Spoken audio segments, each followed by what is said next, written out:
selamat pagi semuanya. Gimana nih kabar kalian hari ini? Semoga dalam keadaan sehat ya. Terima kasih yang sudah mau nonton video ini. Sebelumnya, perkenalkan, aku Adinda Ika Putri Yolanda dengan NIM 23010300001 dari Prodi Sistem Informasi Akuntansi Angkatan 23. Jadi, di video kali ini, aku akan mempresentasikan proyek UAS mata kuliah Big Data yang telah aku buat atau aku kerjakan terkait laporan simulasi Big Data terstruktur dan tidak terstruktur menggunakan MongoDB dan Hadoop. Ya, judulnya. Nah, aku dari kampus Primakarang University, Fakultas Teknologi dan Bisnis. Nah, teman-teman, jadi sebelum kita masuk ke laporannya, alangkah baiknya kita mengetahui isi dari latar belakangnya terlebih dahulu.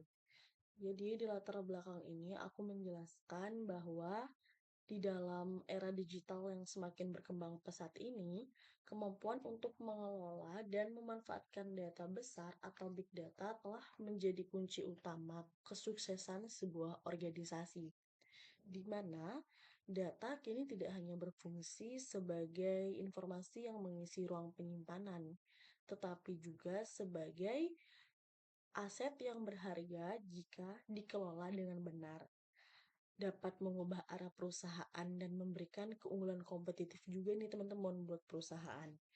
Oleh karena itu, alat big data yang dapat menyimpan, mengelola, dan menganalisis data dalam jumlah besar dan beragam menjadi sangat penting untuk keberlanjutan dan kemajuan bisnis.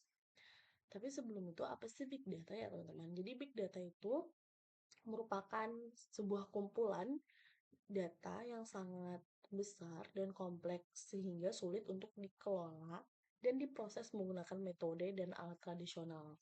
Nah, pengelolaan big data ini memerlukan sistem yang dapat menangani volume data yang besar, variabilitas data yang tinggi, serta kecepatan pemrosesan yang cepat. Dua kategori utama dalam big data adalah data terstruktur dan tidak terstruktur. Apa sih data terstruktur dan tidak terstruktur? Mari kita bahas. Nah, jadi data terstruktur itu merupakan data yang tersimpan dalam format yang jelas dan terorganisir seperti tabel dalam basis data relasional. Biasanya data ini mudah dianalisis dan diproses menggunakan sistem basis data tradisional ya teman-teman.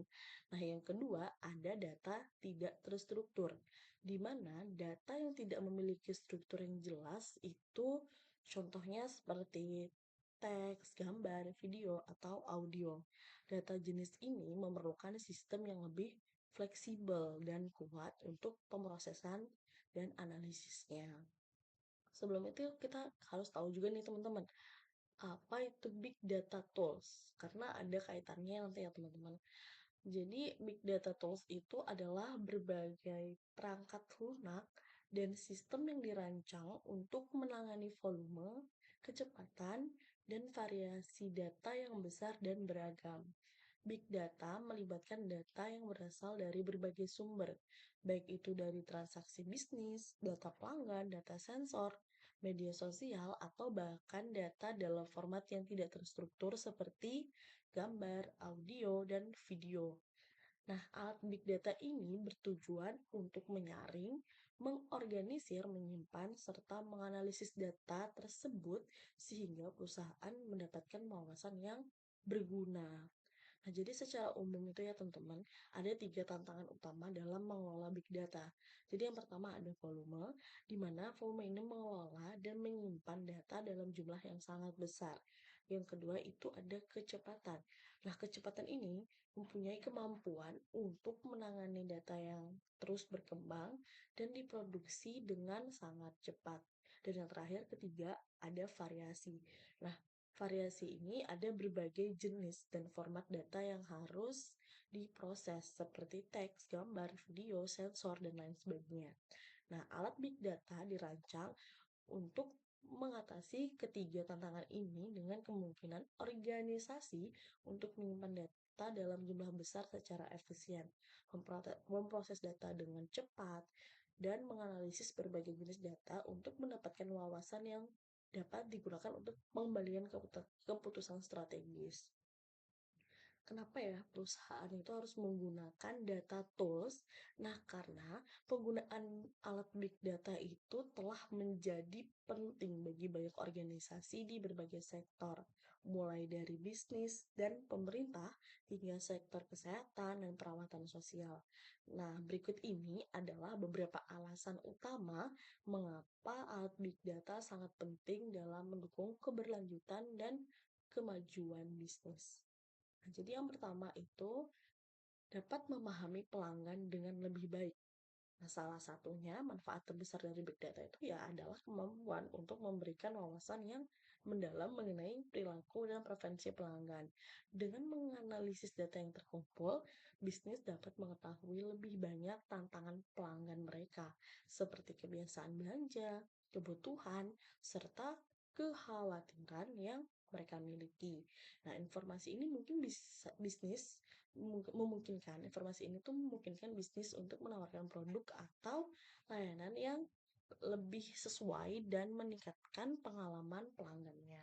Yang kedua itu mengoptimalkan proses bisnis, di mana mereka itu dapat memantau metrik dan indikator yang relevan. Nah, di mana perusahaan ini dapat mengidentifikasi inefisiensi dalam operasional mereka. Jadi dapat mengurangi biaya dan meningkatkan produktivitasnya lagi. Nah, tidak hanya itu ya teman-teman, mereka juga dapat merespon perubahan pasar dan tantangan secara lebih cepat. Jadi terus yang ketiga itu ada pengambilan keputusan berdasarkan data, di mana big data ini dapat membantu organisasi untuk membuat keputusan ya yang lebih tepat dan menggunakan data sebagai dasar untuk pengambilan keputusan. Nah, contohnya, perusahaan dapat menggunakan data transaksi atau data pelanggan untuk menyesuaikan strategi pemasaran atau mengembangkan produk barunya yang lebih sesuai dengan kebutuhan pasar. Yang keempat, deteksi pola dan tren yang tersembunyi. Nah, di mana salah satu kekuatan besar big data ini ya itu tadi ya yang aku bacain, kemampuan untuk mendeteksi pola dan tren yang mungkin tidak terlihat dengan metode analisis tradisional. Misalnya melalui analisis data, perusahaan itu dapat mendeteksi perubahan pasar yang mendalam, perubahan preferensi pelanggan, terus juga atau bahkan masalah yang mungkin timbul dalam rantai pasokan mereka.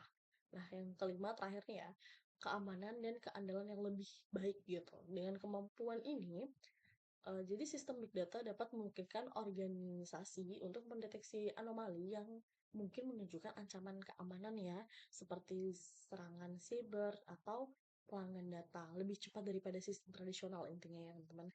Hal ini juga memungkinkan mereka untuk merespon potensi ancaman lebih awal dan mengurangi resiko kerugian.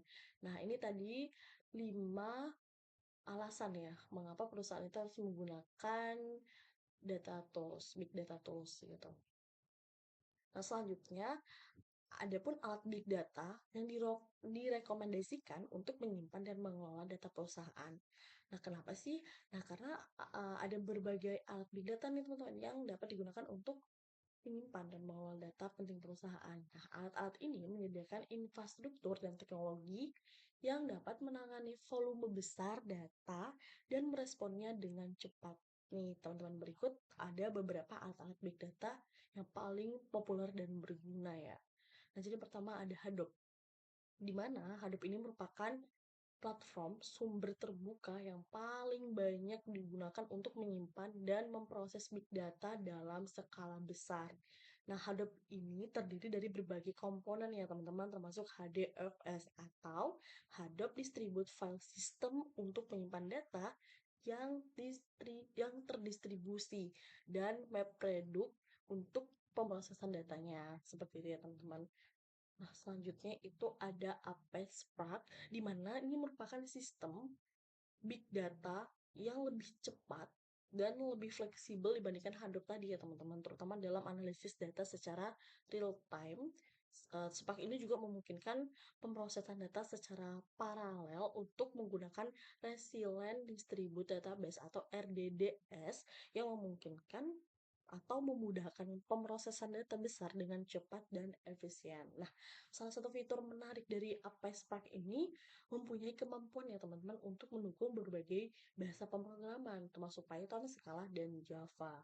Makanya Apache Spark ini menjadikan pilihan populer bagi pengembang dan analisis data yang membutuhkan fleksibilitas dalam menulis dan mengolah kode untuk analisis big data.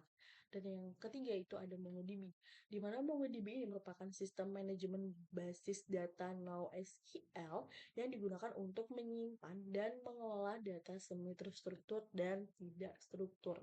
Nah, MongoDB ini dapat menyimpan data dalam format BSON atau binary JSON yang memungkinkan fleksibilitas lebih besar dalam penyimpanan data yang bervariasi. Nah, ini juga dapat membuat MongoDB menjadi pilihan ideal untuk aplikasi yang memerlukan skalabilitas tinggi dan fleksibilitas dalam penyimpanan data. Nah, itu tadi teman-teman ada tiga alat big data yang paling populer dan berguna.